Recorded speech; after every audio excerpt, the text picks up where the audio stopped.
2 যুগ আগে রমনা বটমূলে ছায়ানটের বর্ষবরণ অনুষ্ঠানে বোমা হামলায় 10 জনকে হত্যার ঘটনায় আসামিদের সাজা কমিয়ে 2 জনকে যাবজ্জীবন এবং 9 জনকে 10 বছর করে সাজা দিয়েছেন হাইকোর্ট।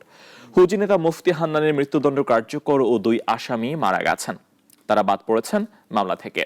রায়ের পর্যবেক্ষণে বিচারক বলেছেন, এই বোমা হামলা ছিল মানবিক সাংস্কৃতিক অধিকারের বিরুদ্ধে বড় আঘাত। অসাম্প্রদায়িক বাংলাদেশের যে চেতনা তার মূলে আঘাত। 2001 সালে রাজধানীর রমনার বটমূলে ছায়ানটের বৈশাখ বরণ অনুষ্ঠানে বোমা হামলার ঘটনা। সেই ঘটনায় প্রাণ যায় 10 জনের। হামলার পর ওই দিন নিষিদ্ধ জঙ্গি সংগঠন হরকাতুল জিহাদের শীর্ষ নেতা মুফতি আব্দুল হান্নান সহ 14 জনকে আসামি করে 2টি মামলা হয়।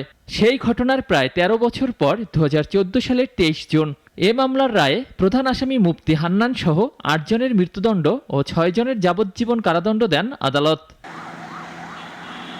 কারাগারে থাকা আসামিরা পরে খালাস চেয়ে হাইকোর্টে আপিল করেন। অবশেষে বেশ কয়েকটি আদালত ঘুরে বিচারিক আদালতের রায়ের 1 যুগের বেশি সময় পর এলো আপিলের রায়। 9 আসামিকে 10 বছরের কারাদণ্ড ও 2 আসামিকে যাবজ্জীবন দণ্ড দিয়েছে হাইকোর্ট। পাশাপাশি জরিমানা করা হয়েছে 50,000 টাকা। রায় পর্যবেক্ষণে আদালত বলেন, রমনা বটমূলে বর্ষবরণে বোমা হামলা ছিল মানবতা বিরোধী ও সাংস্কৃতিক অধিকারের উপর আঘাত। এই হত্যাকাণ্ডটি এগেনস্ট হিউম্যানিটির একটি ঘটনা।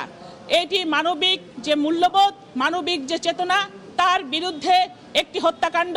এই হত্যাকাণ্ডের দৃষ্টান্তমূলক শাস্তি হওয়া প্রয়োজন। আসামি পক্ষের আইনজীবী বলেন, আসামিদের বিরুদ্ধে পর্যাপ্ত তথ্য প্রমাণ না পেলেও নৈতিক কারণে দণ্ড দেয়া হয়েছে। আপিলে যাবেন বলেও জানান তিনি। আমরা মনে করি হাইকোর্টের এই রায়টি সঠিক হয় নাই। হয়তো লিগ্যাল এভিডেন্স না পেয়ে মাননীয় হাইকোর্ট বিভাগ নৈতিকভাবে সাজা দিয়েছেন, আইনের দৃষ্টিকোণ থেকে সাক্ষ্য প্রমাণের ভিত্তিতে নয়। এ মামলায় মাওলানা তাজউদ্দিন পলাতক রয়েছেন। মুফতি হান্নানের ফাঁসি কার্যকর হয়েছে অন্য এক মামলায়, আর 2 জন মারা গেছেন কারাগারে।